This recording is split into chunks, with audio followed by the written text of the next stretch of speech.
যেই মেয়ে 14ই ফেব্রুয়ারি বাড়ি থেকে বের হবে, আমি আপনাকে বলছি আব্বাজান ও ভাইরা, ওই মেয়ে কিন্তু প্রেগন্যান্ট হয়েও বাসায় আসতে পারে, তার প্রেগন্যান্সি বাড়তে পারে, চলে গো ঠিক না? এজন্য 14ই ফেব্রুয়ারি কোন মুসলমানের দিবস হতে পারে না। এটা নাকি ভালোবাসার দিবস। আচ্ছা, ভালোবাসায় কোন দিন টিন থাকে নাকি? যারা খ্রিস্টান, যারা বিধর্মী, তাদের ভালোবাসার দিন লাগে, কিন্তু মুসলমান প্রত্যেকটা দিন তাদের জন্য ভালোবাসার দিন ছিল ঠিক কিনা? আমরা ভালোবাসতে পারি। রসুলকে কি একদিনই ভালোবাসতে হবে নাকি আজীবন ভালোবাসতে হবে?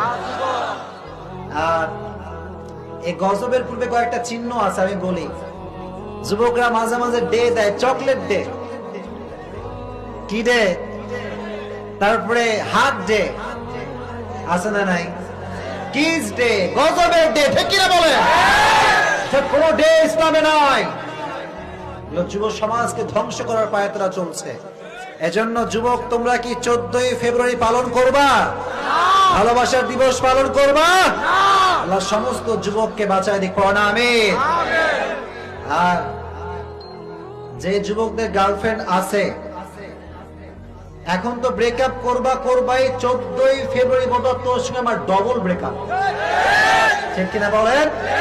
যদি কিছু করতে হয়, লেটস মেক देयर রিলেশনশিপ হালাল, ঠিক কিনা?